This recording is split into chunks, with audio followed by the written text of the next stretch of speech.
Angels like Jack from The Incredibles have an insane number of superpowers that show up in the Bible, and here are 14 of them. The first ability is invisibility. We see this specifically in Numbers chapter 22 when a man named Balaam was riding his donkey, but God placed an angel in his path. The donkey could see the angel, but he couldn't, so the donkey just kept on veering off the road. It's interesting to note that the angel had the ability to let the donkey see it, even though animals can't usually see angels, but the angel prevented Balaam from doing so. Eventually, Balaam's eyes were open to be able to see the angel standing on the path before him. The second ability is enhanced strength. This gets referenced when Peter talks in his second book, saying that angels are greater in might and power than humans. One feat displaying their strength is when one angel rolls away the stone in front of Jesus' tomb, which would have been about 2,000 to 4,000 pounds, and he would have had to have rolled it up an incline. So I'm assuming that they're at least comparable to the strength of somebody like Captain America or Spider-Man, since they are a part of the army of God. The third ability is a capacity to destroy cities single-handedly. In 2 Samuel chapter 24, we hear of Jerusalem being punished because of their King David's wrongdoings. It's described that an angel was going to destroy their entire city of Jerusalem just by stretching out his hand. Admittedly, it's a little bit ambiguous what this means because we don't know how specifically the angel was going to do it, but based off of this, angels do have the ability to wipe out cities just by stretching out their hand. The fourth ability is kinda terrifying. It's their ability to kill people at an alarming rate. In 2 Kings chapter 19, we hear of one angel going at night and killing 185,000 Assyrian soldiers while they're sleeping. The people in those armies would generally sleep around 6 hours maximum, so the angel would have had to have killed the men at a bare minimum rate of over 30,000 men per hour, or about 8 men killed per second. But it's more likely that the angel didn't take the whole 6 hours and probably killed the men way quicker.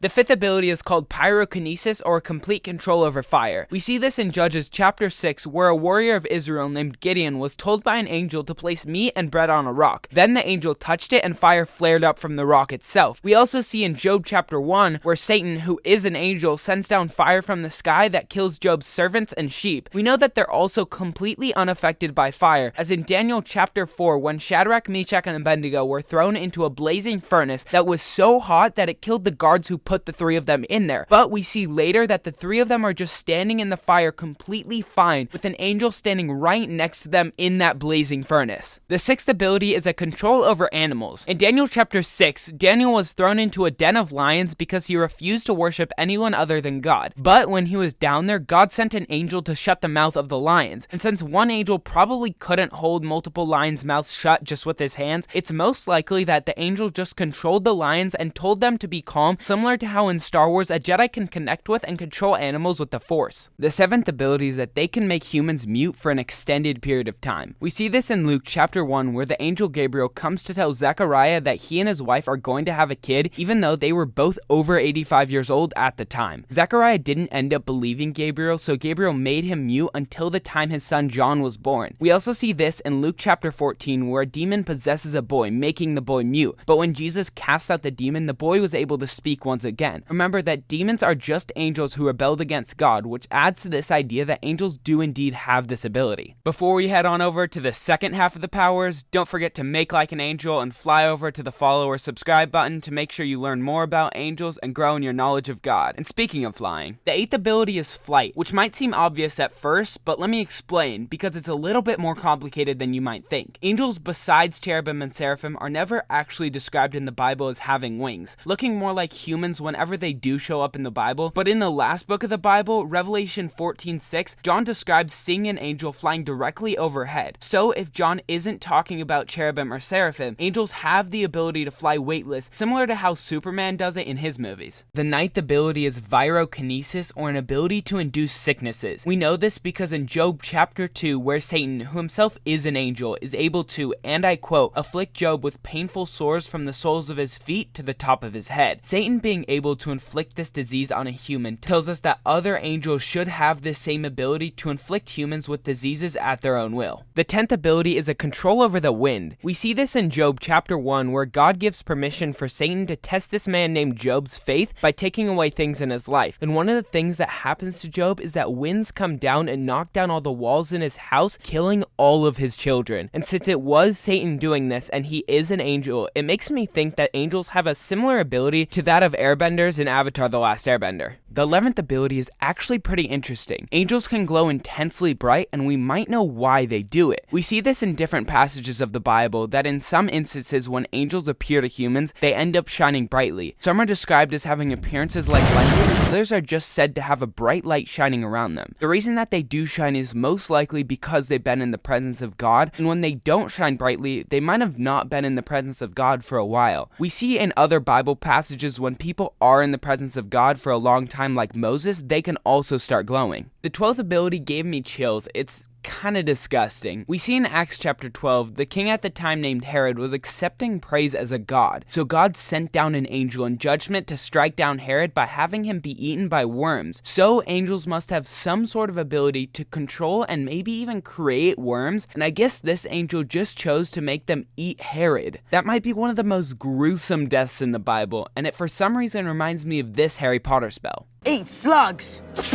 The 13th ability is possession. We know that demons can possess humans as they do multiple instances in the Bible, but in Matthew 8, Jesus sends out a bunch of demons from a man that they were possessing into a horde of pigs, so we know that demons can possess animals. As we've discussed in previous videos, demons are just angels who have rebelled against God, but we've never actually seen any angels possess anyone or anything in the Bible. My theory is that angels have the ability to possess people and things like demons, but they choose not to because God would consider it wrong for them to do so. The 14th one is immortality. There are no verses in the Bible that specifically say that angels are immortal, but we can see that they are through a little bit of research in the Bible. The angels Gabriel and Michael are both described as being alive in the Old Testament as well in the New Testament, which is about 600 years apart. So we know that they have a long lifespan. But we also have accounts of Satan, who is an angel, being described in Ezekiel chapter 28 as being alive in the Garden of Eden, and in Revelation we see him alive in the end times, which is after modern times. The Garden of Eden and creation of Adam and Eve most likely happened between 55,000 and 120,000 years ago, but the date could be stretched back as far as 230,000 years ago, making it pretty doubtful that angels aren't immortal.